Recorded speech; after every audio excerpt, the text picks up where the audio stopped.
We will call to order the meeting for the Deschutes County Planning Commission, Thursday, June 13th. First order of business is the approval of minutes. Did anyone in the Planning Commission have any changes they thought were needed? All in favor? Aye. We will approve the minutes. Yes, Commissioner Hofkamp. Sorry, it's just an aye. Sorry. Okay. Approved unanimously. We will now take public comment for anything that is not on tonight's agenda. Do we have anyone that would like to provide public comment? And do we have anyone online? All righty. The next action item would be the public hearing for mini storage in the MUA 10 zone adjacent to Highway 20. Senior Planner Nicole Mardell. Excellent. Thank you, Madam Chair and Commissioners. For the record, Nicole Mardell, Senior Planner with Deschutes County Community Development. And we'll just get my PowerPoint loaded up here. All right. So I'm just going to read our hearing script to formally open the hearing. So this is the time and place set for hearing on file number 247-24-0000044-TA concerning legislative text amendments to allow mini storage in certain areas of the MUA 10 zone. Staff will outline the hearing procedures that will be followed. The Planning Commission, actually first before I start, I should note that our project website and the full record is shown here. It's deschutes.org/highway 20 storage. And with that, the Planning Commission will hear oral testimony, receive written testimony, and consider the testimony submitted at this hearing. The hearing is also being recorded. The Commission may take a decision on this matter today, continue the public hearing to a date and time certain, or leave the written record open for a specified period of time. The hearing will be conducted in the following order. Staff will give a brief presentation on this issue. The applicant Eastside Bend LLC is the party bearing the burden of proof, will then present their testimony and evidence, aiming for about a 30-minute time limit, although that's at the discretion of the chair. We'll then take testimony from agencies if present with a 10-minute limit per agency. And then finally, we'll take testimony from interested persons with a 3-minute time limit each. This is a hybrid public hearing with both in-person and remote participation. For our in-person participants, if you wish to testify, please fill out a blue sign-up sheet over there at the side of the room and submit that to staff. Chair Williams will then call up in-person participants for your testimony, and after your name is called, please come up to one of the tables here at the front of the room and please do speak into the microphone. Before starting your testimony, please provide your first name and last name as well as your mailing address so we can add you to the notice list. For our remote participants, if you wish to testify, you must be logged into Zoom or have called in using the Zoom dial-in option. When Chair Williams asks if anyone would like to testify, you will need to use the raise hand feature to notify the commission. To do this, you need to press the raise hand button on your computer or smart device, or if you called in, dial *9. In addition to oral testimony, if anyone has written testimony to submit, please hand that to me after you provide your oral testimony. If you're participating remotely, you can submit your written testimony via email to my address that is shown here on the screen. The chair and staff are responsible for conducting an orderly hearing. Any testimony or behavior which is inappropriate will be addressed and may result in that member of the public being removed from the hearing. Questions to or from the chair may be entertained at any time at the chair's discretion, although cross-examination of people testifying will not be allowed. However, if any person wishes to ask a question of another person during that person's testimony, please direct your question to the chair after being recognized. The chair is free to decide whether or not to ask such questions of the person testifying. Prior to commencement of the hearing, any party may challenge the qualifications of any commissioner for conflicts of interest. This challenge must be documented with specific reasons supported by facts. Should any commissioner be challenged, the member may disqualify himself or herself, withdraw from the hearing, or make a statement on the record of their capacity to hear and decide this issue. At this time, do any members of the commission need to set forth any information that may be perceived as a conflict of interest? And as we cannot see Commissioner Hofkamp, can you let us know if he has raised his hand? Yes, Commissioner Hofkamp.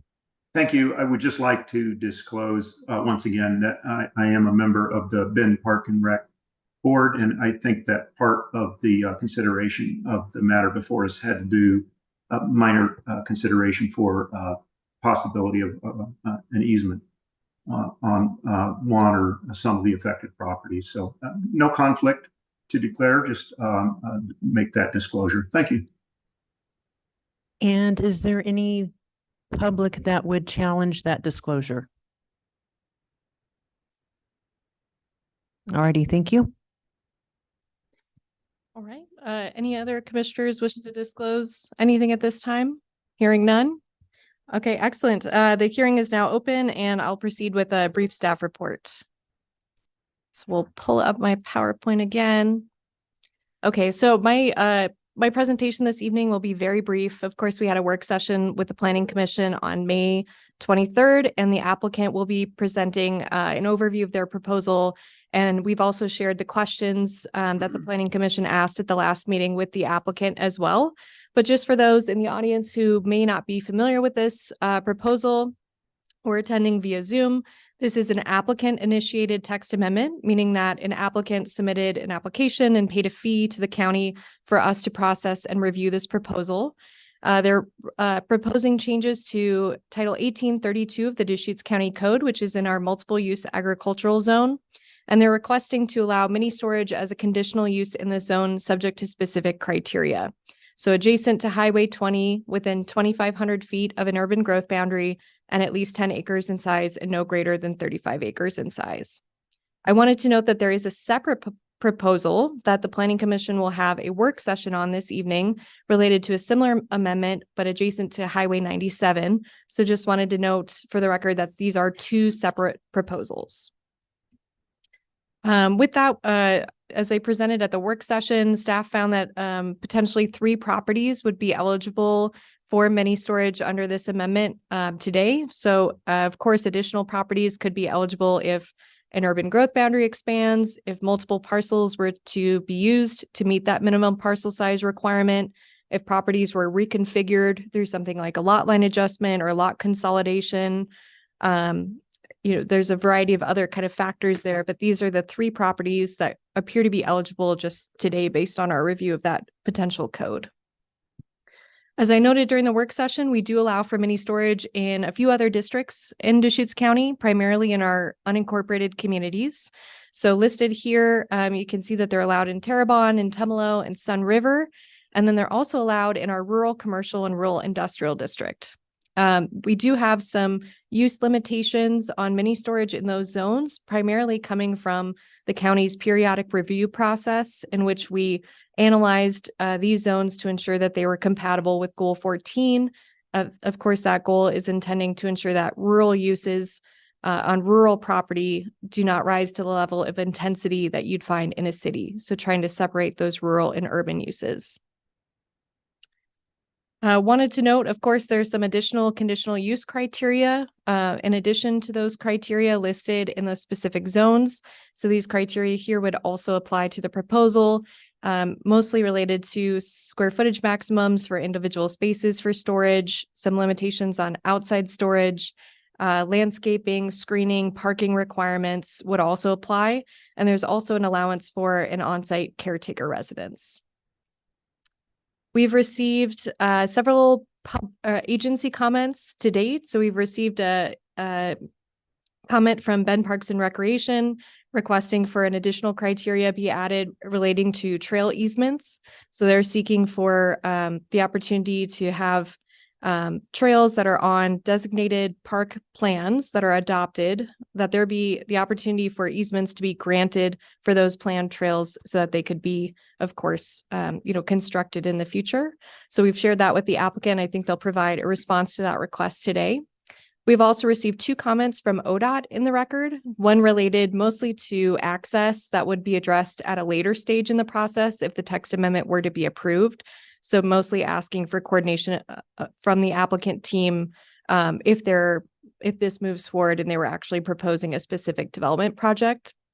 We received a new comment from them on Friday requesting for some additional findings in the applicant's burden of proof related to the transportation planning rule. and also providing an estimate of the trips that could be generated from this use, as it is a new use in the zone. We had a question from the Planning Commission related to access and specifically emergency access. So we did reach out to Bend Fire, and they replied with a comment into the record, just noting the requirements from the fire code related to access. So if a building is a certain height and unsprinklered, they typically require 2 access points. If it is sprinklered, typically they only require 1. So they did provide that into the record for the Planning Commission to consider. But we can discuss that in more detail if you have additional questions on that. And then we've only received so far 1 public comment into the record related to some Goal 14 concerns. So the public commenter was concerned that this would be an urban use on rural land.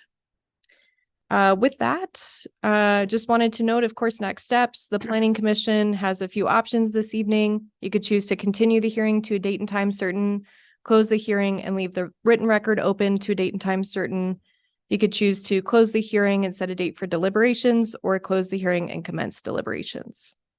And with that, that concludes my presentation, and we'll turn it over to the applicant unless the Planning Commission has any questions for me. All right. Excellent. Thank you.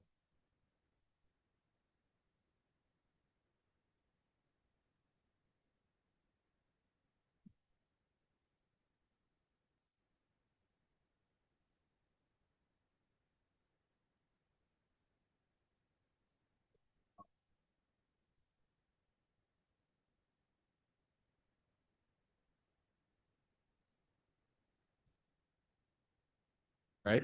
Good evening. My name is Matt Robinson. I am a land use planner with Dow, and Dow is serving as the applicant's representative for this application. So we have a fairly brief presentation we'd like to run through, and then we're all here and happy to answer any questions that you guys have on the application and what we're proposing. So we'll just skip ahead here.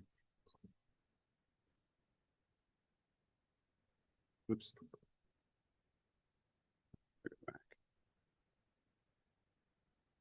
As mentioned, the applicant for this is Eastside Bend LLC, and Gary Miller is here on behalf of the applicant.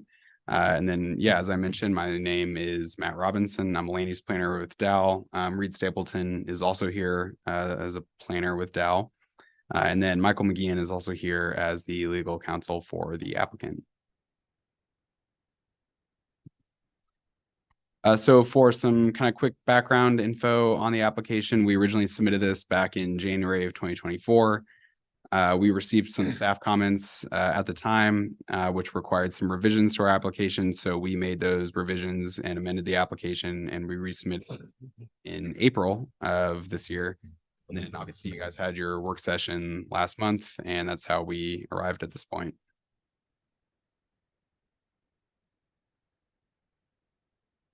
So obviously you guys know what we're proposing, but just to kind of reiterate, we're proposing a text amendment to the Deschutes County Code, specifically Chapter 183230, which is the section that identifies the conditionally allowed uses in the MUA zone.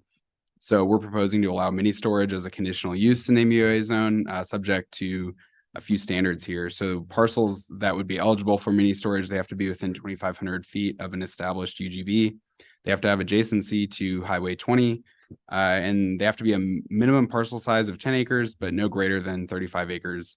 And you would have the ability to use multiple contiguous parcels to meet that kind of area requirement. So just to clarify, we're not actually proposing a mini storage facility at this time. And if this text amendment is approved, we would still have to go through the conditional use permit review process, as well as a site plan review process, because structures would be proposed. So staff had a kind of similar map here, but this just shows the parcels that would be eligible. Our kind of GIS analysts created this.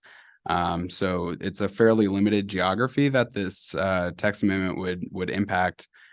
So all these parcels are east of the Bend urban growth boundary and along Highway 20. There's a large amount of MUA zone land north of Bend, but they are outside of that 2,500 foot buffer, so they wouldn't be eligible at the moment. The only other UGB that Highway 20 goes through is the Sisters UGB, and there is no MUA zone land really anywhere near the Sisters UGB at the moment. So really, we're just looking at a limited area where these 3 parcels would be eligible for mini storage. So an important part of this application is that mini storage would only be allowed as a conditional use. And the conditional use process gives the review authority and staff quite a bit of leeway and discretion in how they review a proposed mini storage facility. And, it allows them to determine whether it's suitable for a specific site, whether it's compatible with adjacent land uses and development patterns in the area, and what may need to be altered about whatever design is ultimately proposed, what may need to be altered to that in order to increase compatibility with kind of the land use patterns around the area. It also kind of gives the staff the ability to kind of adjust the design to limit any impacts on adjacent properties. So there's kind of 3 key sections here that mini storage would be subject to as a conditional use, and staff covered 18-128-300, which is the mini storage specific standards. But we'd also be subject to the general standards governing conditional uses, and then also this conditions section, which I think is important to mention. Let's see here, next one. So this is the text directly from the Deschutes County Code, and these are the general kind of CUP standards that apply to all CUP applications. So regardless of what you're proposing, and then obviously there's specific standards depending on what you're actually doing, but these are the general standards that would apply to all uses.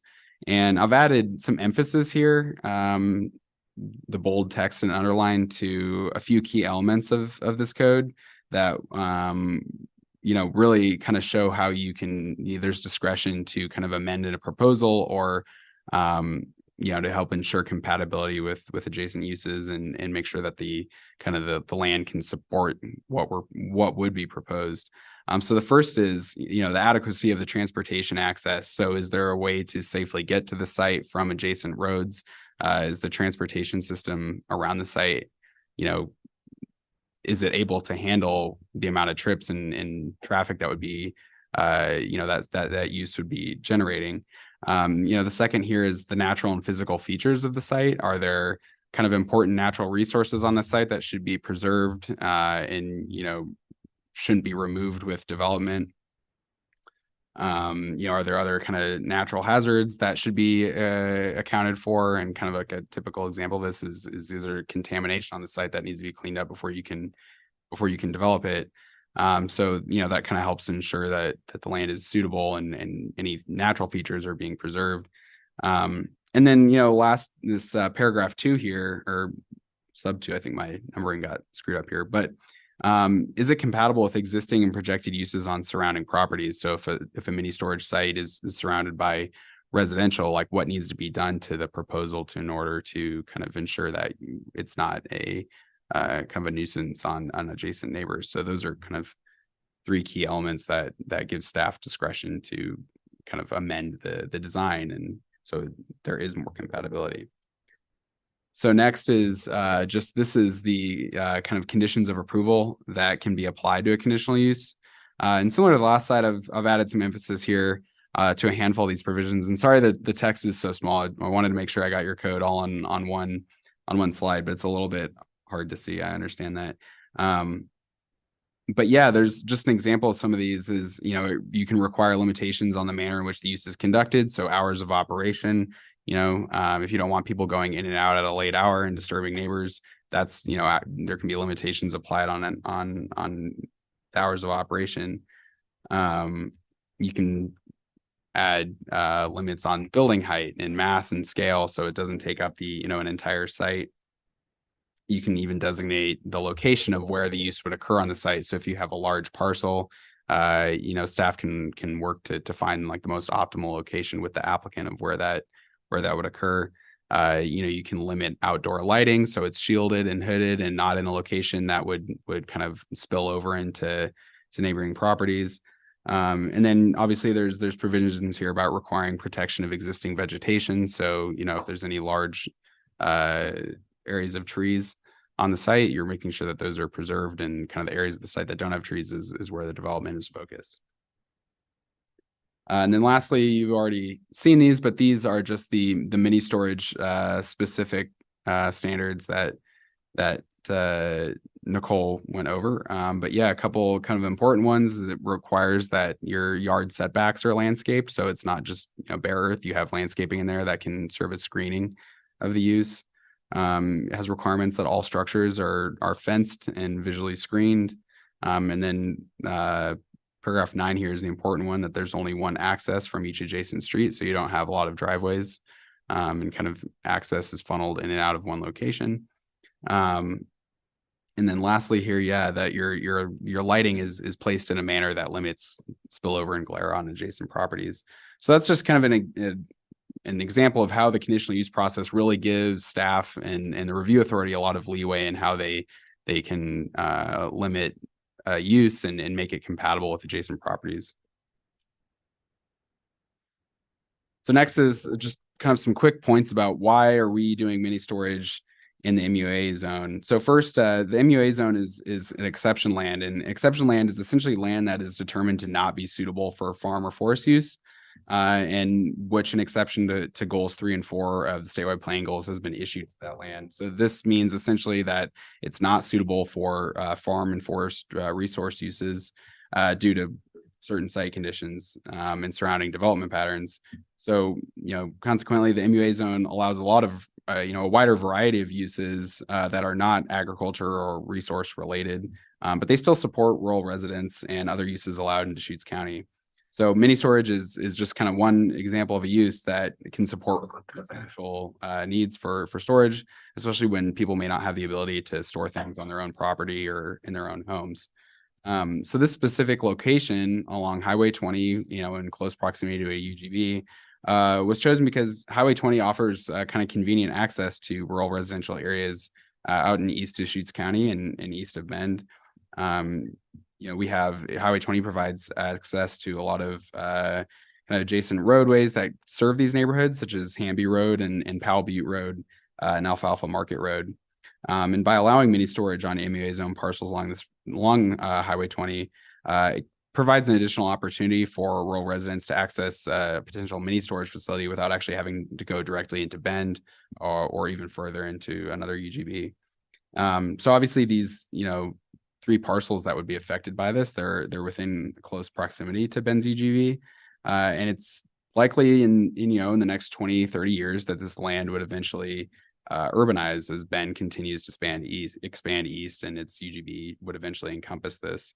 And mini storage really is kind of like an optimal holding use for this land. It has limited effect on the land, and it has limited needs from infrastructure and utilities. And you can easily redevelop a parcel that's been, developed with mini storage. You can easily redevelop that for other uses. It has like a very minimal impact on what you're doing on a property. Because as I mentioned, it generates little trip and traffic volumes. It has minimal demand for water, given there's no need for like water or sewer with it really. And it can be designed to have a minimal impact on adjacent properties through the CUP process. And then finally, mini storage developments are really kind of a similar size and scale to other uses that are already allowed as conditional uses in the MUA zone. And those kind of include examples such as public and private schools are conditional use. Public and semi-public buildings are conditional use. Kennels and veterinarian clinics, as well as churches and other religious institutions. Those are all conditional uses that would probably have a much greater impact than a mini storage facility.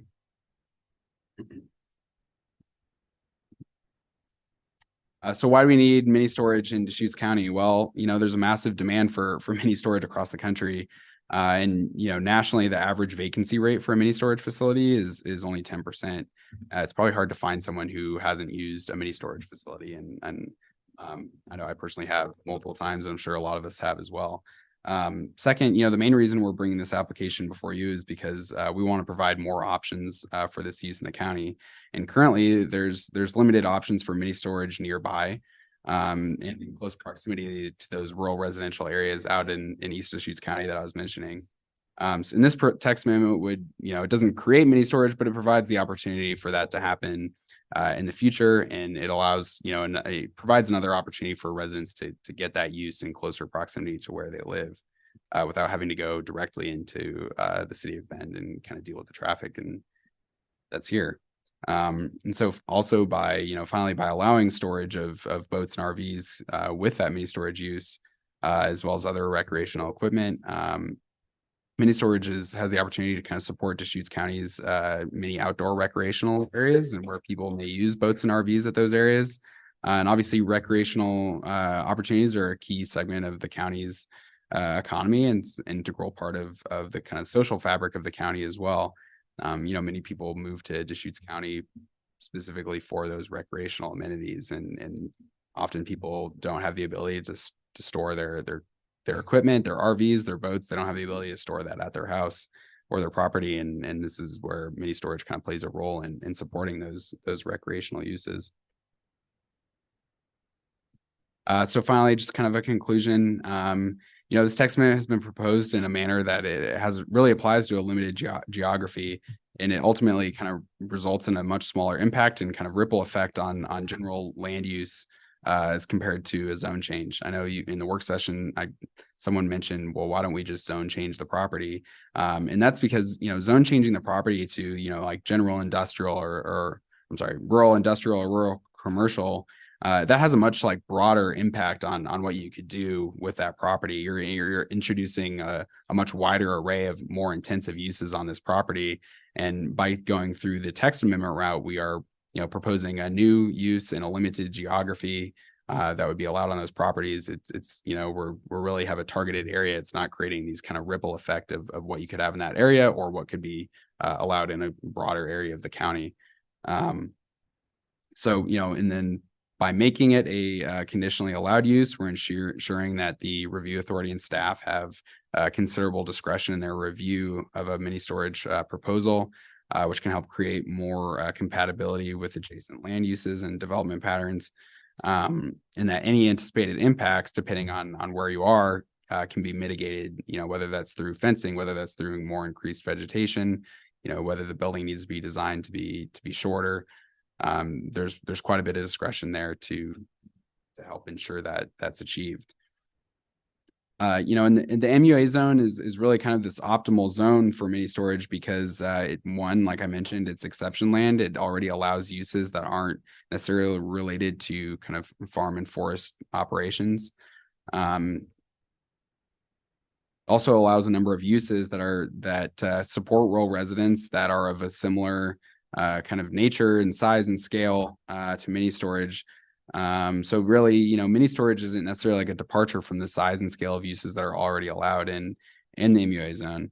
And then finally, I kind of touched on this a little bit earlier, but mini storage really is a good kind of holding use for these areas that are on the fringe of the UGB. They're likely going to come into the UGB in the next 20 to 30 years as Bend continues to expand east, and mini storage can easily be redeveloped for another use. It has a minimal impact on the land. It doesn't require a lot of utilities or infrastructure, and it's not going to kind of impede on that urbanization whenever this land does come into the UGB and gets redeveloped for a different use. So I think with that, unless either of you have anything else to add, I think that kind of concludes our presentation, and obviously we're happy to answer any questions you have.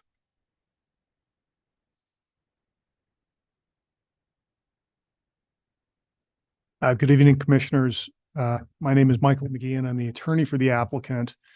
I wanted to, now that you have had an introduction to the project, I wanted to just go through some of the comments that we heard from the last workshop.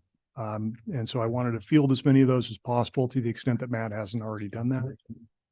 I also sensed that there was some curiosity from the commission about what a project like this might look like on this property were the amendment to be approved. And so I was going to introduce Mr. Miller, who is the owner of Eastside Bend LLC, which has two of the properties, just to explain a little bit about what concept he has in mind. It's not necessarily directly relevant to the question of the text amendment, but I just think that it might be helpful at least for the commissioners to hear about that from him. And, perhaps it's something that might work its way into your decision making. So this is Gary Miller, who is the owner of Eastside Bend. 2 out of the 3 parcels that would be affected by the text amendment change here would be his. So Miller, if you would just kind of explain your concept. Yeah, Madam Chair, Commissioners, thank you for the opportunity to be before you tonight. Our project changed a lot of property did when ODOT put the roundabout in, as you know. There were a considerable amount of trees at that intersection that disappeared, and it did change the way the property looked. We believe there's a need in the county for this type of facility. Now, I have adequate property in the city of Bend. We're going to be doing them there too. I own Stevens Ranch. I don't know where that's at Reed Market, 27th Street, with 385 acres, and there's 92 zoned for industrial, which is a permitted use. When we proposed this, I was adamant that I did not want a permitted use. I want a conditional use permit because I believe that I couldn't design a project and present to you that you thought was an enhancement to the county. If I couldn't adequately screen it and landscape it and couldn't provide ingress and egress as appropriate, I didn't want to do the project. So I think you as officials should have that say, commissioners should have that say, rather than coming in with somebody who wants permitted use, saying this is what we have because it's permitted use. I don't want to do that. So we will be doing them in the city of Bend also, on Stevens Ranch, but that does not really reduce the need in the county for a facility in the county. I know people in the county that have to drive over to Redmond to store their motorhomes or boats and such, that we can provide that in our location and save people driving all that distance who live in this part of the county. We want to do a certain amount of indoor storage. Plus, we want to allow outdoor storage for motorhomes as covered, for boats, and et cetera, any other vehicles they might have. And we believe that on that piece, I don't want to really do more than 15 acres. I mean, we allow more than that, but I can't see doing something large in that. My piece across the street's 40 acres. That's just too much, in my opinion. But 15 acres with a reasonable amount of enclosed and outside storage for people, for their motorhomes and boats, we think is more than adequate. And I believe through a conditional use permit, we can justify what we want to do. Permitted use, I haven't been, we can do what the master plan calls for. That's not what I want in the county. I think we're asking for dispensation of some form, and we need to justify that we qualify for that dispensation. And that's about all I have to say, unless I can answer your questions. Are there any commissioners who have questions? And if so, if they would direct them to the chair? I have a few. Okay. The first one has to do with why specifically adjacent to Highway 20. It would seem to me that potentially even more appropriate would be have access off of collector roads rather than directly off Highway 20. That would seem to me to be more detrimental to traffic flow, et cetera. But I was just wondering if there's a specific reason as opposed to being more general. I mean, I can understand certainly the 25. Well, actually, I have a question about the 2,500 feet versus, say, half a mile measurement. But why? I understand the proximity to the city, certainly, but why specifically adjacent to Highway 20? My belief was that the improvements are already in the Highway 20. If I go to some of the other pieces I own in the county, improvements are going to be necessary to accommodate a facility coming in. Interest will be on Hanby. We have an agreement with ODOT allows emergency secondary access on Highway 20 also, so we can meet both requirements of the fire department, but it really doesn't require any more improvements to be put in than are already there. We work with ODOT on transferring 5.8 acres to them to be able to put the roundabout in. If you do that on some other portions we own, we'd have to do additional improvements too to improve the intersections. This doesn't require that. So we're saying that not only does it not require any improvements on the existing infrastructure, by allowing conditional use permit, we have to then meet your needs and desires also. So that was the reason I thought it was appropriate for this location. Okay. Yeah, I guess partly what I was just, it seemed to me that any condition or any additional requirement or improvements, et cetera, would be conditional use as part of that application. I was just wondering why the narrowness at this level. But I understand where you're coming from. I have another one if that's okay. And if you would address it to the chair next time so Oh, that sorry. we can see if it's a relevant I'm question. sorry, Chair, I didn't mean to No respond problem. inappropriately. Okay, Madam Chair, I was wondering why the 10-acre minimum versus 5 acres or whatever other minimums might be appropriate. I don't think a lot can be done on 5, but I do think that's an acceptable question. Um, if you provide a facility that has certain amount of enclosed area, and these facilities really, they're self-contained, you give people a card, they either have access or they don't have access. The minute you start allowing for adequate space for motorhomes and boats and other uses like that outside, it's very difficult to do it on 5 acres, especially when you take a gross acreage and you say, I'm going to put fencing in, landscaping in, improvements in to mitigate impact on surrounding neighborhoods. You start taking a 5-acre piece of property and you reducing it dramatically by just dealing with impacts. If you start with about a 15-acre piece of property, but on that corner I have about probably 20. If you do something like that, you have more than adequate acreage to be able to mitigate the impact, create an environment for the surrounding neighborhoods that is acceptable to them, and still provide the services needed for the county. I'm good, thanks. Any other questions? All right. Thank you, gentlemen. And Oh, Madam Chair. sorry, Commissioner Hovkamp, the hand just came up. Go ahead. Mute. Mute. Unmute. Thank you. Can you hear me now? Yes. Okay, sorry.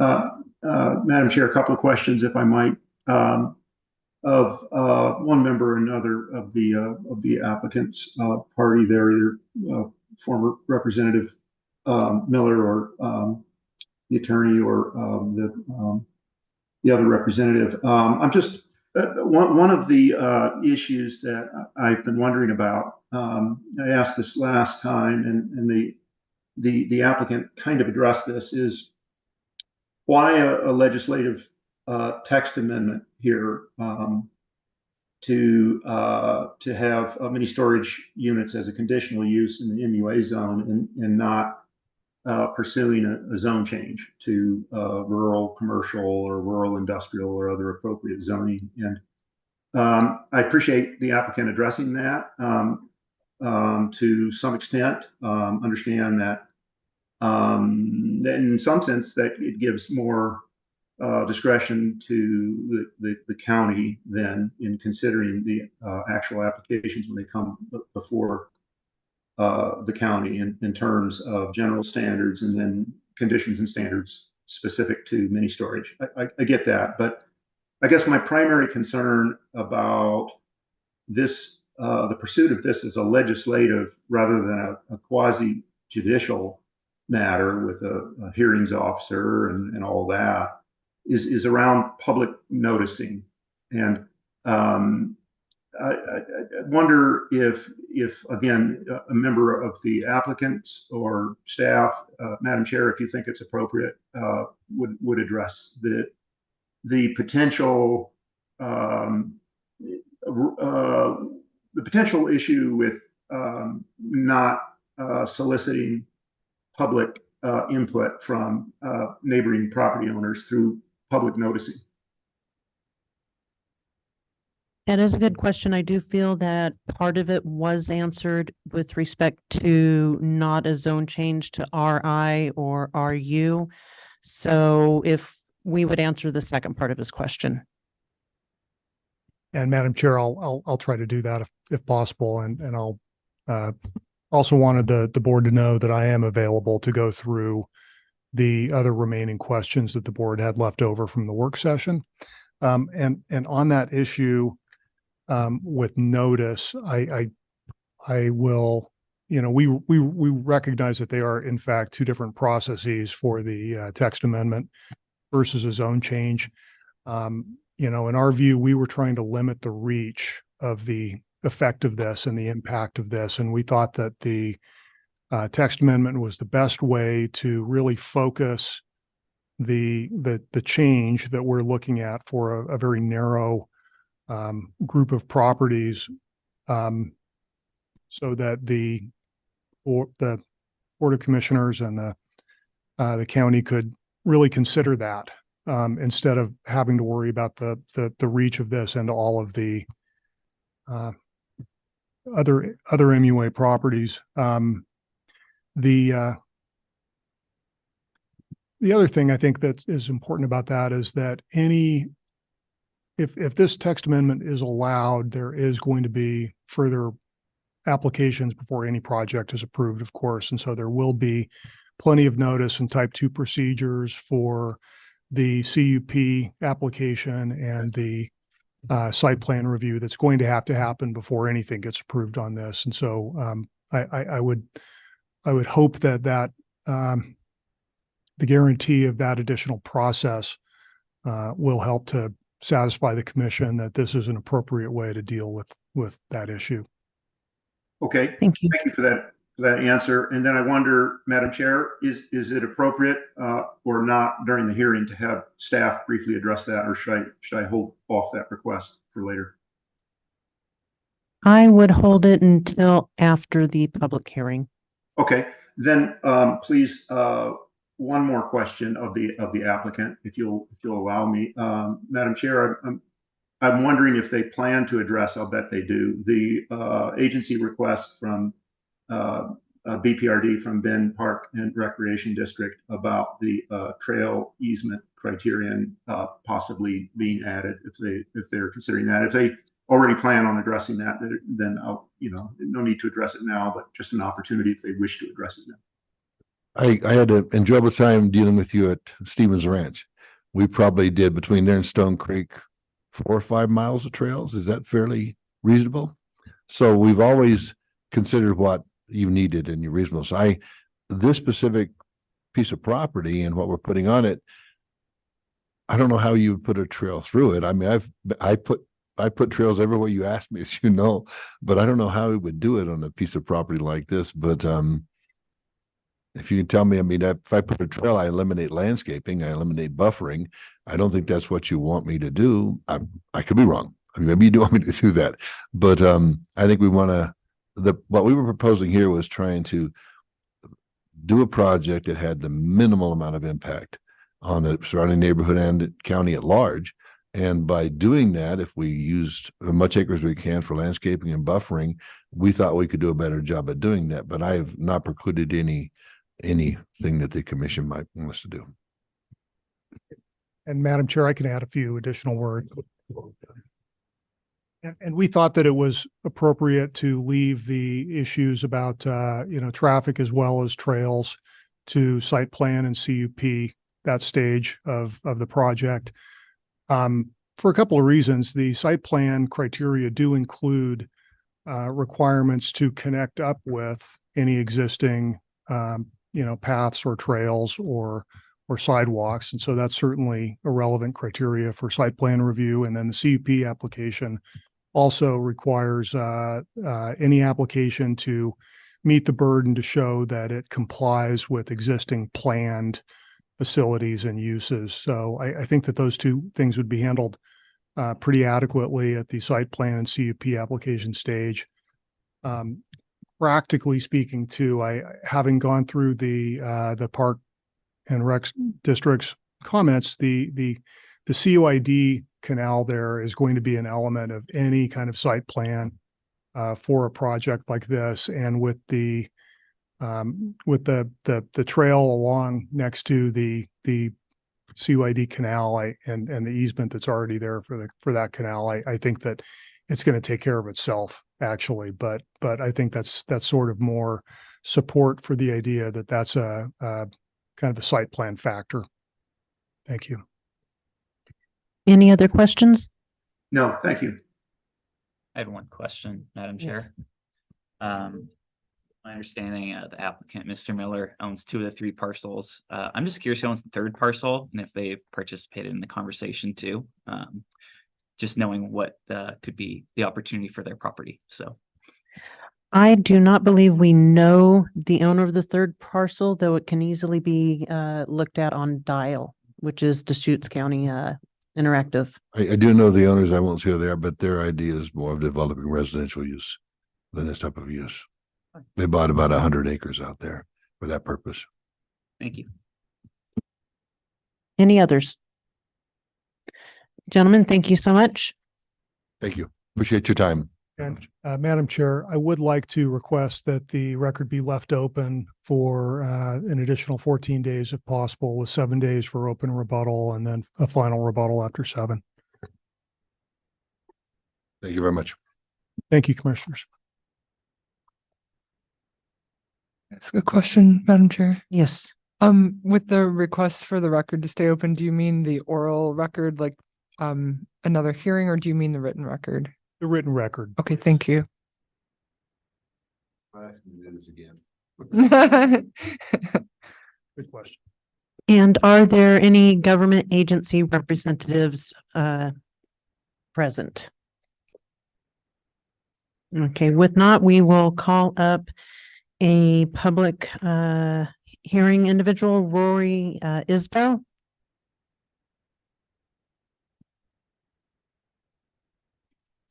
Planning Commissioners, before I begin, I do have some written comments that I'd like to hand out to you, if that's all right.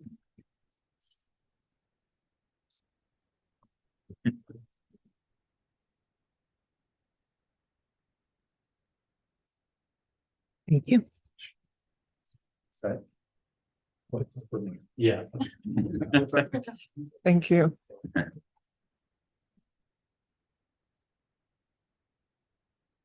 Sorry.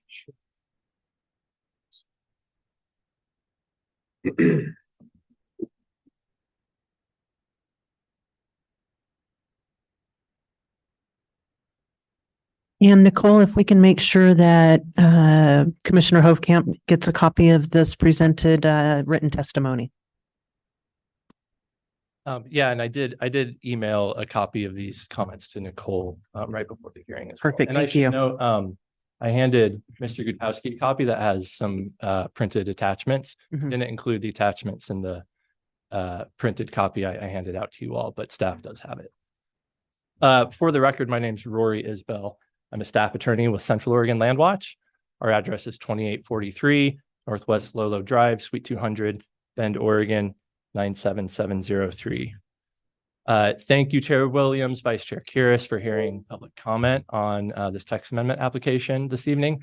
I should note off the bat, if you look at the salutation of my comments, I was using the old chair and vice chair. So forgive that mistake, and a friendly note to staff that the website needs to be updated in that regard as well.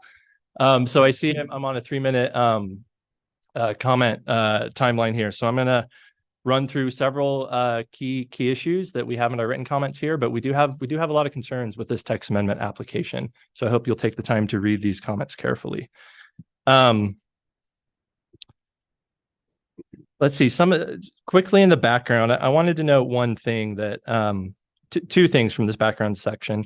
All 3 of these properties that would be eligible have only been zoned MUA 10 for, well, one set of them about 1 year and the other about 3 or 4 years, I believe. They were zoned EFU before that. So very recently, both of these current property owners requested and the county approved zone changes to MUA 10, knowing one can assume the use is allowed in that zone. Second, and I want to highlight what we heard from staff, that there's a focus on these 3 properties, but there's a good chance that other properties could become eligible through 2 scenarios, either through a UGB amendment that would move that buffer, or by aggregating multiple properties. And that has some implications, we think, for whether this application can be approved under the law. So I'm going to skip some of the first sections here about the purpose of the MUA 10 zone. We do see some conflicts with some comprehensive plan policies.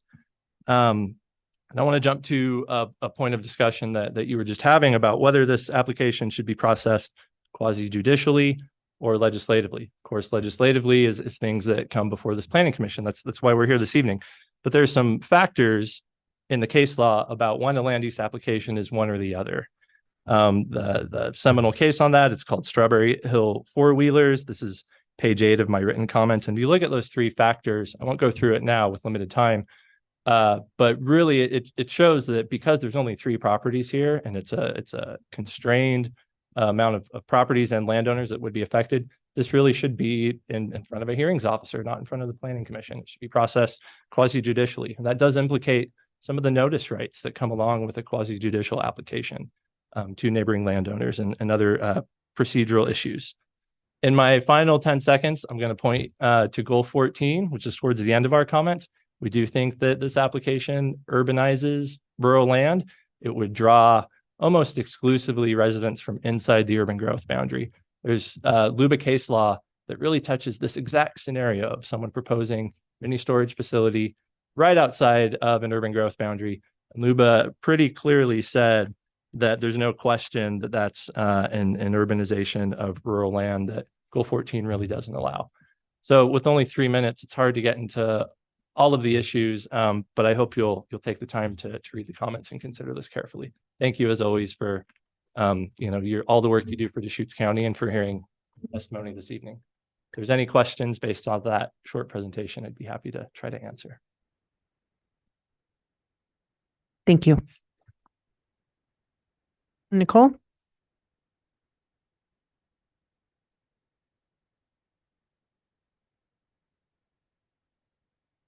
All right, thank you, commissioners. So, at this time, we have the opportunity for any staff questions that you might have following the public testimony that you heard, or there is the opportunity as well, if you had additional questions for the applicant team, you could ask those of them now as well. Or you could move on to next steps and determine whether or not to close the hearing or leave the written record open. We as staff do have a recommendation for that when you're ready. But just wanted to ask if you had any more questions before we decide next steps. Commissioners, questions for Nicole at this time or the applicants for a future date?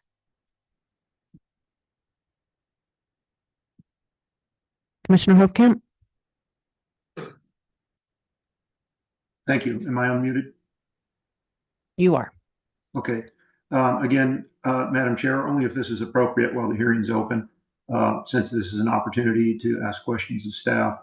I would like to again ask staff their candid opinion of the issue that Landwatch just raised. I raised earlier about the appropriateness of this as is requested as a legislative matter rather than a quasi-judicial one, given the specific nature of the properties involved and with particular regard to public notice, if this is an appropriate moment to ask that of staff. Thank you, Madam Chair. It is. Will? For the record, your planning manager, Will Groves. Madam Chair, commissioners. Interesting question in this case. We certainly run into opportunities for rezonings and that are quasi-judicial in nature, some that are legislative in nature. And, the case here that I think points towards a legislative process. And again, this is being argued before you, so I don't mean to be determinative on this, but just to add into it, is that this is a formulaic proposal under which certain properties, 3 properties at the moment, are eligible for that, but under lot line adjustments, reconfigurations, consolidations, expansions of the UGB, certain properties that are not the 3 in question here would be part of those. So I think that it would be difficult, and I'll let our senior assistant legal counsel chime in on this point. If it really was that if the proposal was it is for tax lots A, B, and C, I think this becomes a narrower question when it's in fact for a formula set of properties that currently is a population of 3, but could be changed tomorrow by a lot line adjustment or a consolidation, or in the future by UGB expansion. I would believe that you couldn't do this as a quasi-judicial matter because you don't know the scope of properties to which you would provide notice, because there's, although there's 3 today, there could be other in the future. That said, some of this is, me thinking on the fly here, and I'll, given it's a legal question, I'll pass it to my colleague. Good evening, Madam Chair, Commission, Stephanie Marshall, Senior Assistant Legal Counsel. And I don't have much really to add to Will's comments. He's correct. The one question that, and I don't know if it was a question or a comment, and I want to really be careful of not looking like I'm advocating or anything like that. But I do believe I heard a question about whether the properties could have been rezoned. And I just wanted to mention for the record that the criteria for a rezone are different than what's before you. Again, kind of setting aside the legislative versus quasi judicial process of that Will just touched on. But there are certain factors that have to be met if you were to rezone a property, one of which is change of circumstances. The other is a change, or excuse me, a mistake underlying the zoning. So they're kind of apples and oranges. They might seem like they're similar, but I just kind of thought that that might be helpful to the Planning Commission, which is why I added that to my comments this evening. And I'm happy to take any other questions you have. Commissioner Cyrus? Yeah, I would have a question for staff or directed through you that regarding what the impact would be if we were to eliminate the Highway 20 proximity requirement. That's reasonable. A good question, Commissioner. I think, again, that is, so the applicant is carrying the burden of proof for this text amendment. So, I think that's a good question for the applicant as well, but I would say that they would have to provide much more extensive findings. If they limited the requirement for proximity to Highway 20, then they'd make, I could only imagine, hundreds of additional properties eligible for this. So I think that they would need to provide quite a bit more material for their burden of proof. We'd probably want to read notice to our agency partners, since we focus that notice of public hearing to agencies on those that are kind of in the proximity around those that are currently eligible. So I guess Will or Stephanie, I'm not sure if you had anything else you'd want to add there. I do not, Nicole. Thank you. I'd note that, were you to, ultimately approve to recommend or deny this, you certainly could advocate to the board and say, that we think this is one thing you might conclude is this is a great idea. And it's equally great ideas for all MUA 10 properties or certain sets of MUA 10 properties. And you could advocate as part of your conclusion to the board that they consider ultimately, although this is the applicant's proposal, what's being asked is for the board to entertain changing their code. And so to the extent you have recommendations, that's certainly something you could advocate for. But as noted, it would have significant procedural effects, and we'd likely want to circle back in the case that if the board concurred that this was something that they'd like to see expanded procedurally, there would likely be a loop back here to allow a more full hearing and of those materials. At the same time, we have, it'll be interesting to see if you do advocate that, to what extent the board would, be interested in entertaining that, as it might complicate the applicant's goals. Vice Chair?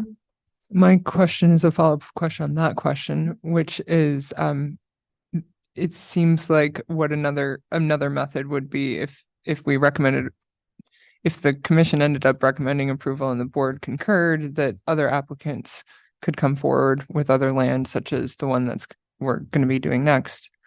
I just want to confirm that my understanding is correct, that approving this doesn't mean that no other properties will ever be eligible for this. It just means that we would only approve this one and then possibly the next one, and then anyone else who wanted to come along.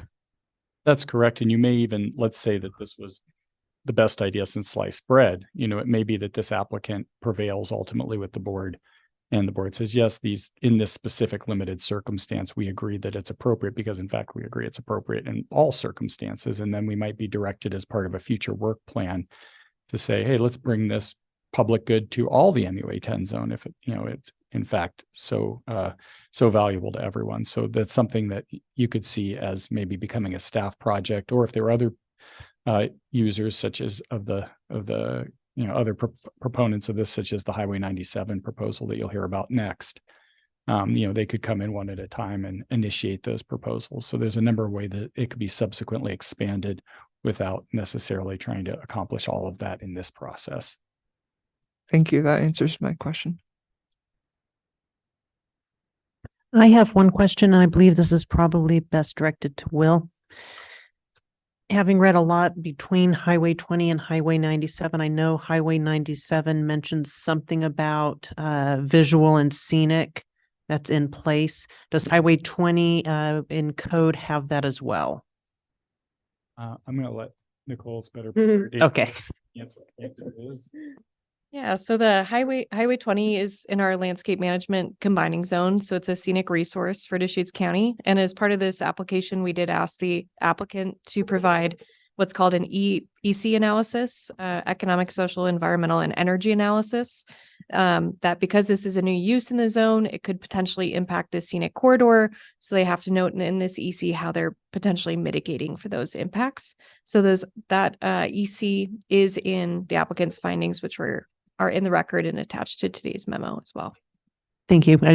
We read a lot of MUA. Alrighty, any more questions? So I know staff has a recommendation of how they would like to proceed, and the applicant has asked that we keep the written record open for 14 days with a 7-day rebuttal and a 7-day counter or final rebuttal. I can jump in there. I had the privilege of talking to the applicant before the meeting, and I had scrambled my wires and was discussing with them what would typically be a quasi judicial post hearing period. I think it'd be worth having them up, but I think that they would be equally amenable, and it'd be worth hearing to our standard single period that basically there's an open record period that is not differentiated between who can participate and how during that time. That was my error. And while certainly you're not precluded from structuring a post hearing period, I think that they would also they may also enjoy a less structured post hearing period. And I see that Mr. McGeehan is nodding his head yes.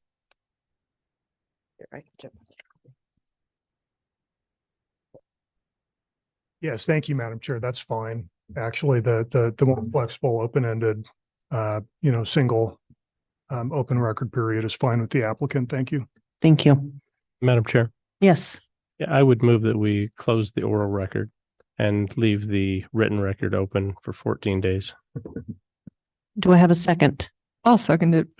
All right. And any reason for that motion? It's pretty standard with what we usually do, and I don't see a lot of people jumping up and down. I think it's a reasonable proposal. Would all be in favor, say aye, Aye. Aye. or raise your hand? All against. Can I ask a question, Madam Chair? Is the motion Yes. specific? Is the motion specific enough if we say 2 weeks? Do we need a date certain, Matt, or you content with the 2 weeks? Date certain would be, Madam Chair, that would be June 27th, Thursday, June 27th. And typically we close the record at 4 p.m. okay. Friendly amendment to, Oh, that was, I don't know that we need a friendly. I think that was the intent of the motion. All right. So all in favor then? Aye. Aye. Okay, so we will close the oral hearing. We will leave the written record open until Thursday, June 27th at 4 p.m. And just a reminder, I put both dates in here, so just ignore the June 20th. But yeah, just some reminders for anyone who may be listening online. Just to note that it has to be received by our server by 4 p.m. So please keep in mind, the time it takes to kind of go through the ether. Our email size can be a little bit tricky in terms of attachments. So typically 5 megabytes is usually what we can handle. I'll always respond noting confirmation that I've received it. So if you don't receive that, please try to resend 3 separate emails if it's a larger file size. And just a reminder to include PDFs of web pages if referring to links, just so that staff doesn't have to retrieve those as that content may change. And of course, you can send it to my email, nicole.mardell@deschutes.org. Thank you. Oops, hold on. Alrighty, our second order of business is preparation for public hearing, mini storage in MUA 10 zone adjacent to Highway 97.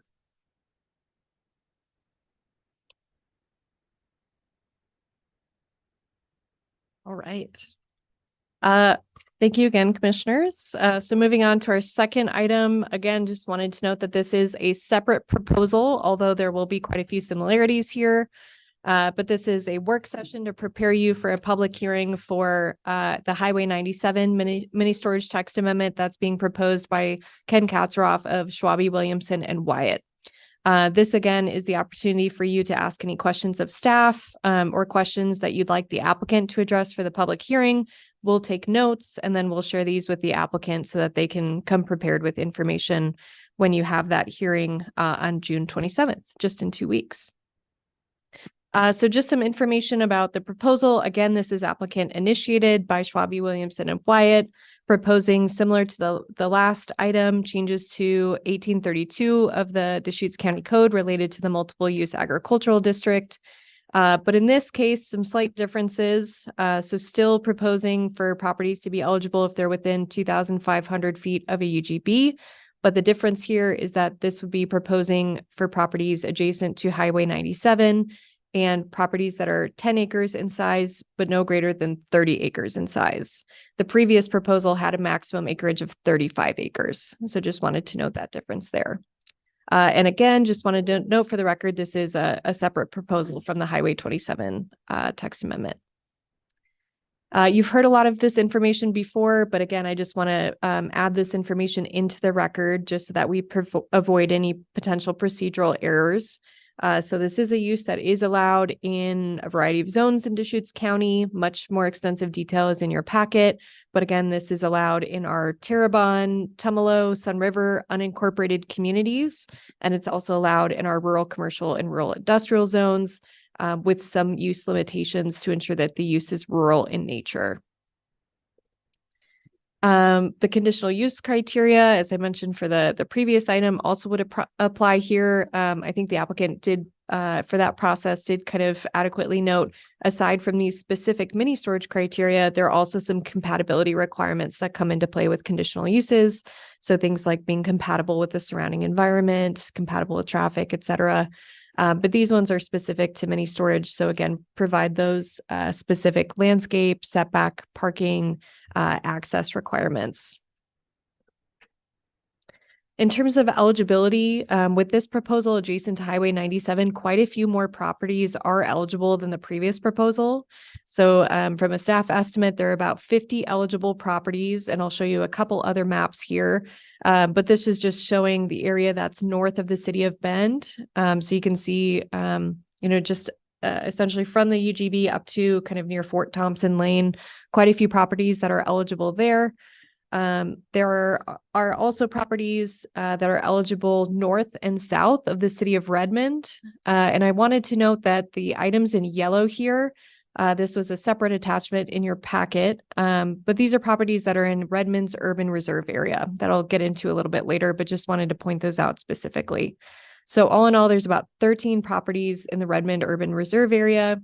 Otherwise, the rest of them are in, of course, solely county jurisdiction. Additional properties could be eligible if, again, an urban growth boundary expands, if property is reconfigured or rezoned through things like a lot consolidation or lot line adjustment, or if those multiple parcels are used to meet the minimum parcel size. So why I mentioned this Redmond Urban Reserve area, we received a comment from City of Redmond staff expressing some concern. So the Redmond Urban Reserve area is intended to be, kind of a designation status that notes preferred properties to bring into future urban growth boundary expansions. So the City of Redmond went through a pretty extensive process in the late 2000s to designate these urban reserve properties as they were seen as most desirable to bring into the urban growth boundary and eventually city limits one day. The county and the city have a joint management agreement for these lands, including for things like text amendments, the review process, to ensure that the city can have, adequate notice and adequate opportunity to review these text amendments as it'll impact these desired urbanizable properties. So the City of Redmond essentially requested initially that the applicant provide at least some initial information on how this complies with the joint management agreement, which includes things like an additional hearing before the Redmond City Council. And they also just expressed concern about, again, developing these properties when they're intended to be brought into the city eventually one day. The applicant did confirm just before the hearing that they were not intending to include these properties in the proposal. So they'll be presenting an additional criteria to exclude these Redmond Urban Reserve Area properties in their text amendment. So they'll provide some additional information at the public hearing on that item. We also received a public comment from Oregon Department of Transportation, again, expressing some desire for additional findings related to Goal 12 in the transportation planning rule, as this is adding a new use in the zone, providing some analysis of some of the impacts in terms of transportation facilities. And they're also seeking a trip generation estimate for this type of use so that they can analyze, again, those traffic impacts. For this specific proposal, we haven't received any public comments to date. With that, we have the public hearing on June 27th, and I welcome any questions that you may have.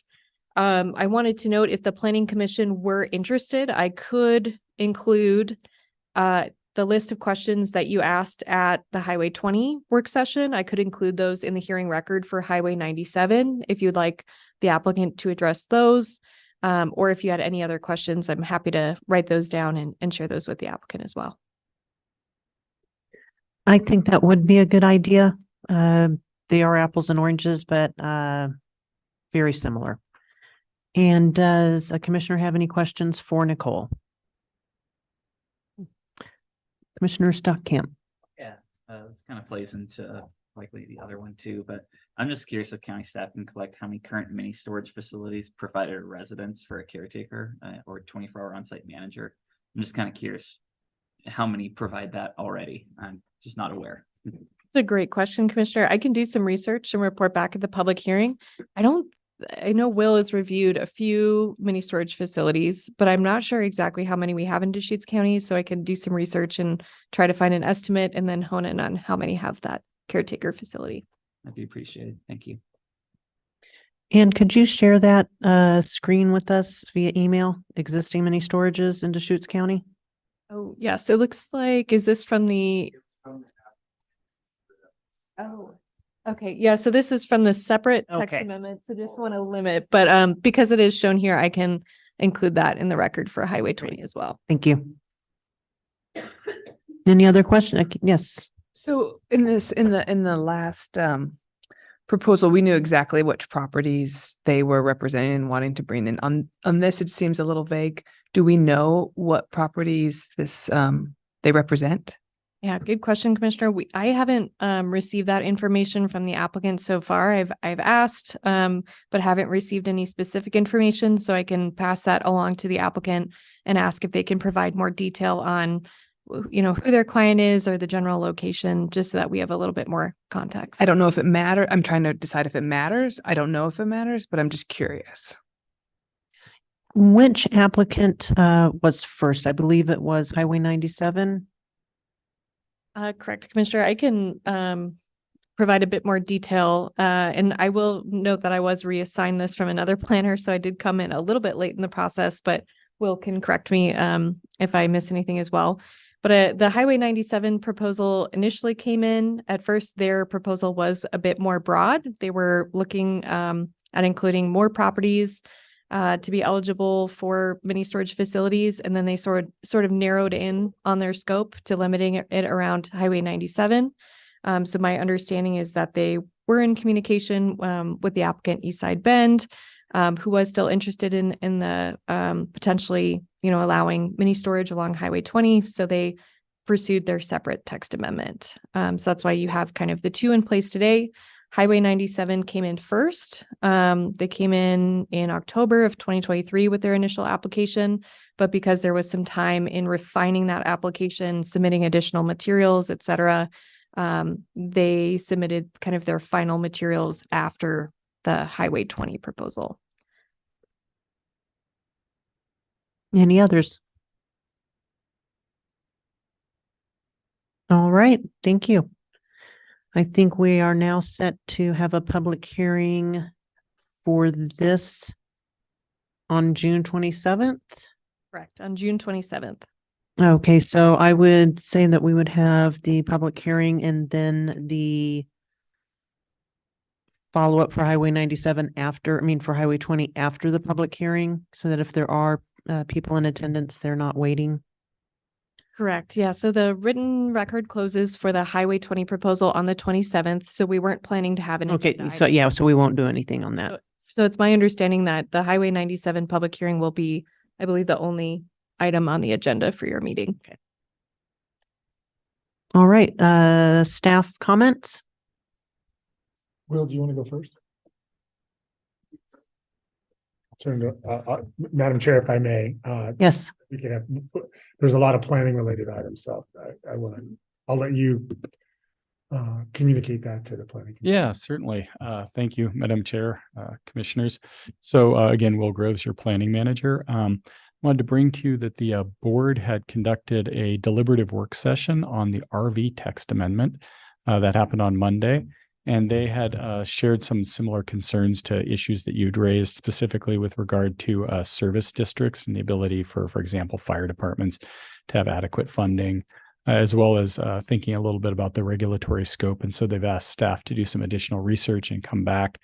It was, I think, heartening to hear that they'd connected some of the concerns that you had and shared those and are asking us to do some additional research before exploring what might happen further. In the time since you've made your recommendation to the board, Clackamas County has moved forward with an ordinance in association with this.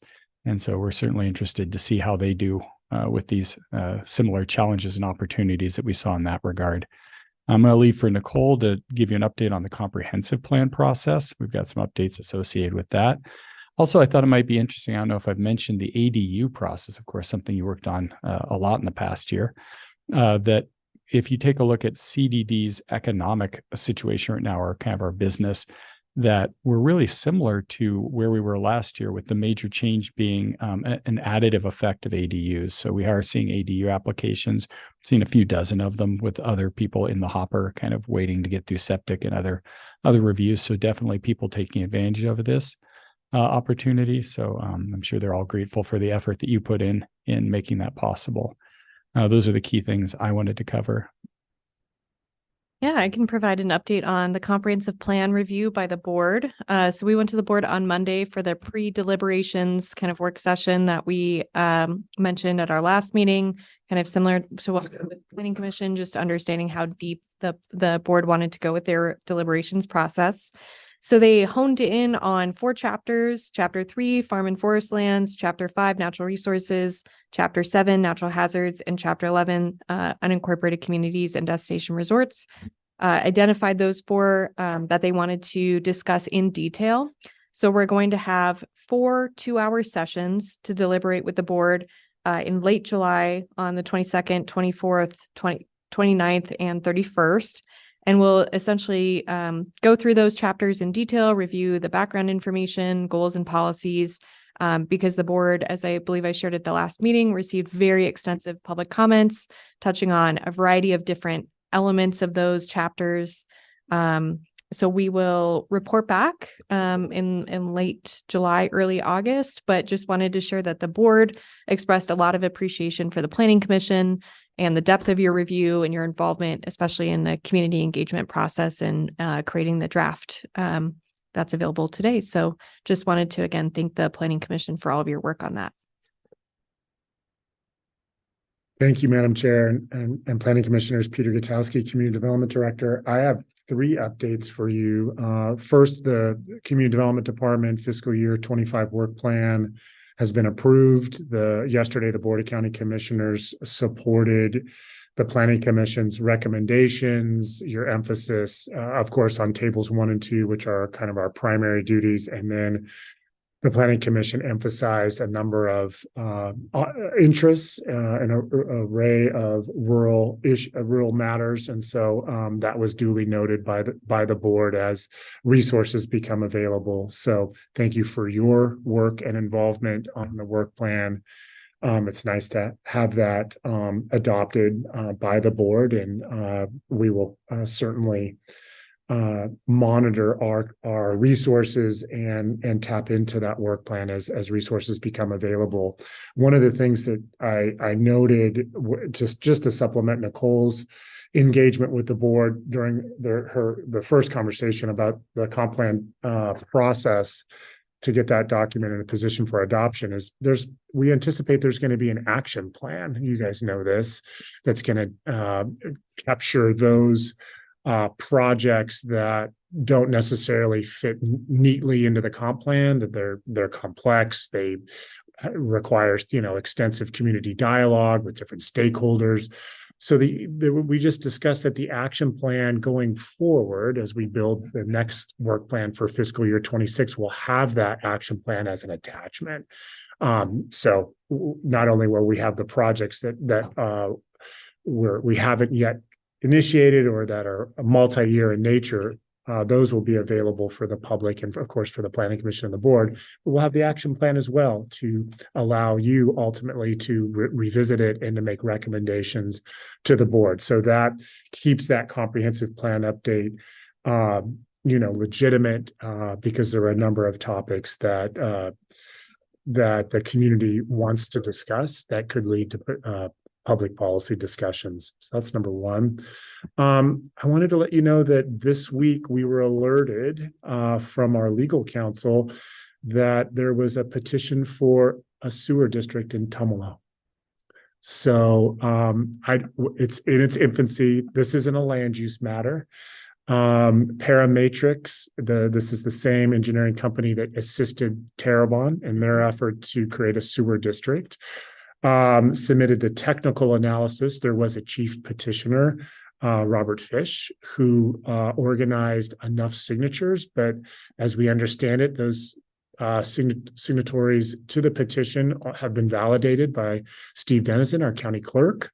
So this will eventually have a public hearing. And Will and I will keep you informed of when that hearing date is, but it needs to be relatively soon. And as I understand, this is our second district. We don't see a lot of district formations, the last one being Terrebonne, which was in 2022.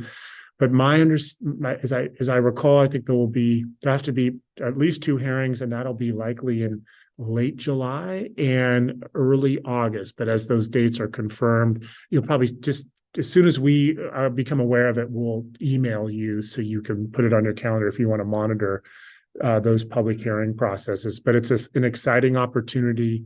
As that information is uploaded, if you're interested, we can share it with you about the economic feasibility.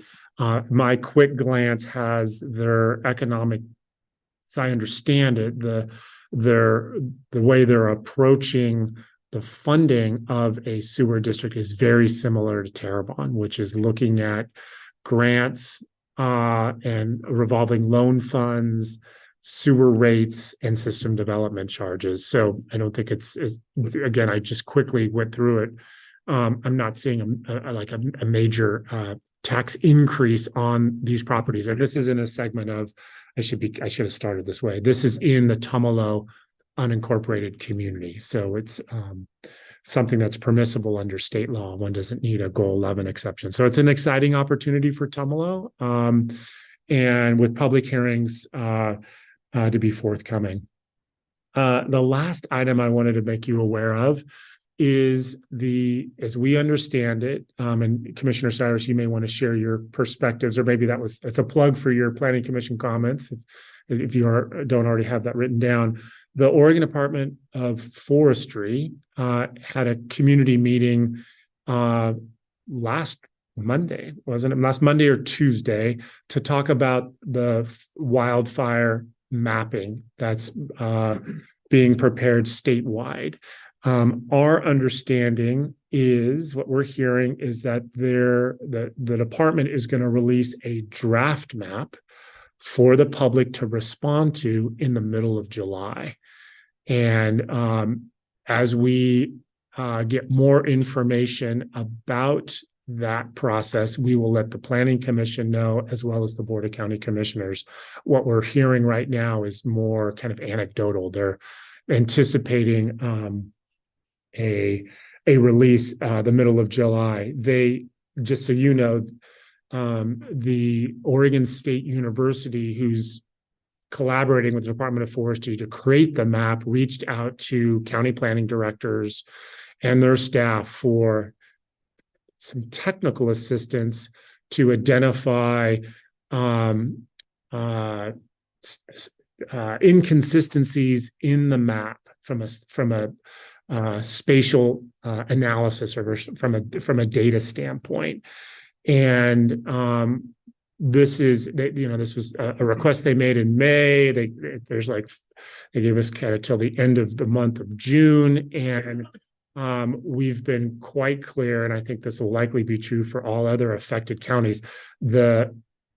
I say this respectfully, the inconsistencies that you see in the mapping is not something where we have spatial data to rectify that. So I think some of the same concerns that were expressed 2 years ago about the imperfections of the map are going to manifest again. They were looking for extensive data that we just don't have, and we don't have the resources. And so anyway, that's Kyle Collins, our associate planner that you know very well, is leading that communication effort with Kevin Moriarty, our county forester. That correspondence hasn't been sent yet, but when it is sent, we'll share it with you and the Board of County Commissioners. But I anticipate divergent opinions to be expressed when this map is released. And as I understand it,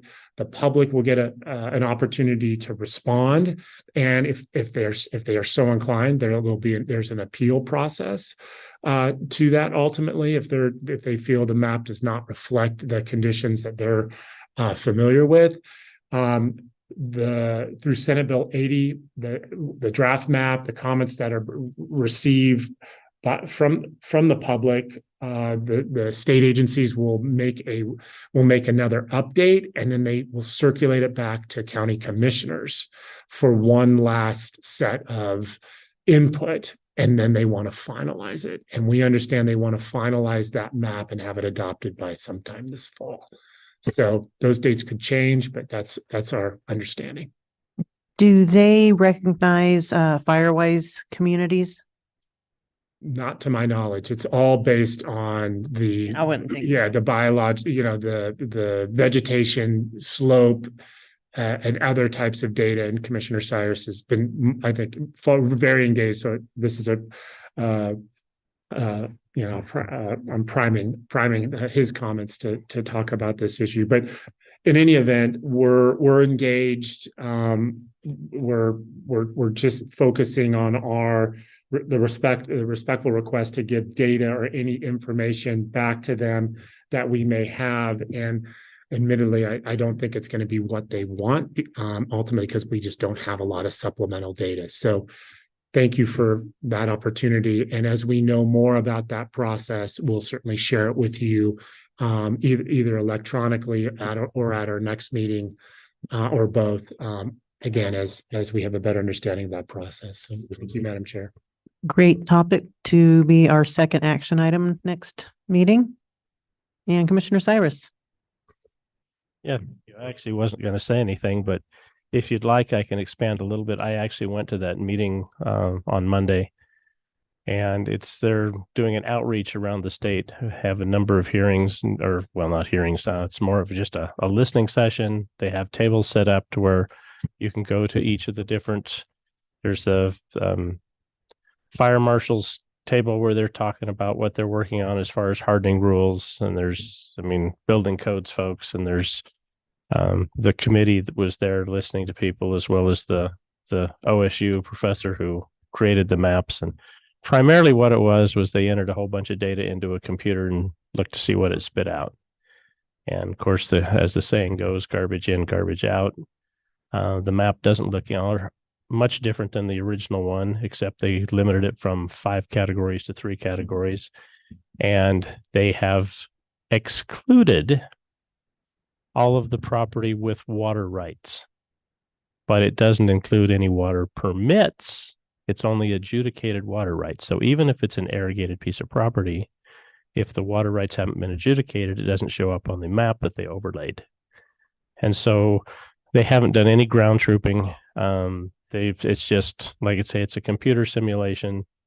My irrigated hayfield still shows up as high, whereas most of everything west of Highway 20 in the Sisters area and the forested area that burns every other year is all majority of that is listed as moderate. Whereas the triangle between Redmond Bend and Sisters is predominantly high risk. And so as they explained is that what has happened within the subdivisions is not near as important as what has happened. They did credit with the Forest Service with their fuel reduction programs in the area, in the Sisters area, is why the Sisters area primarily has a moderate risk. But even though some of the subdivisions in that area haven't done much with regard to fuel restrictions, they still get the benefit of the moderate risk because of the surrounding forest. So but why areas that, irrigated are still listed as high, because there's no documented forest work, even if there's no trees. So it's, like I say, there's still a lot of flaws in what they've got. I don't know why they haven't released it to the public, because they're going around and letting the public look at it in person, but not allowing anybody to pull it up online. So, as I said, there's a lot of anomalies. There's a lot of problems with it. I don't think they're going to get it solved by this fall. They've tried to reinvent the wheel, even though Oregon Department of Forestry, I participated on a 2-year program a few years ago where we actually went through every single parcel protected by ODF in the county one by one and classified it as far as what the fire risk was. And like I say, for the committee that I was on, we met for 2 years to do that. And yet they're trying to do this in one fell swoop with a computer program. So I wish them luck. Commissioner Stockamp. Any comment? All right. Comment? No, not on that, just in general on the meeting. No, I'm good. Commissioner Altman, No comment. Thank you. Vice Chair. Same. I thought it was a good meeting. Yeah, no, this is my first meeting with an applicant, and that was really interesting to see how that went. And it was really interesting. So yeah, no comment. Just thanking Mocha and staff. Commissioner Hovkamp. One brief one, please, Madam Chair. Others might have noted that there was an article that appeared today in the bulletin on the county's consideration of allowing rural RVs as long-term rental residences as dwellings. Mr. Groves alluded to the Board of County Commissioners' consideration of this just a moment ago in his comments. And the article did a nice job of exploring some of those considerations and concerns around RVs as rural dwellings from community development staff and from some of the Board of County Commissioners were represented there. But while it's encouraging to hear from Mr. Groves that there was some congruence in the concerns from the board that we raised during the Plan Commission, there was no specific mention whatsoever in the article about the Planning Commission, our fairly substantive consideration of that matter, and including our recommendation, as I recall it anyway, I hope I recall correctly, that as a commission that RVs as rural dwellings not be approved. Granted, that's our recommendation, of course, to the governing body, which will decide. And granted that, we don't control what the bulletin reports. However, I would just encourage the media, if they happen to tune into this, that we are also a body that represents the public. In fact, we are the Committee for Citizen Involvement in land use matters like this, and that would welcome the media to our meetings, either live or recorded. And I would imagine that staff probably referenced our proceedings and recommendation, but again, whether they make them into articles that are reported out to the public is not under our control. But not to put too fine a point on it, but it does elevate the importance of our proceedings, and then thereby elevate the public that participate in our proceedings. When an article features a feature article like that in the newspaper features an issue that came before us, that we are at least included, that the public is included. So I don't know, that was a little bit discouraging, especially once again that I believe pretty important recommendation that those dwellings not be improved was not referenced in the article. But anyway, other than that, good meeting tonight. Thank you very much. We sometimes work in the background. And I would like to thank Nicole. This was my first applicant-driven public hearing. And she and I chatted a little today, and though we didn't have public, we chatted, and she helped me kind of figure out how to drive the bus. So thank you very much. And with that, I will close the meeting at 7:06.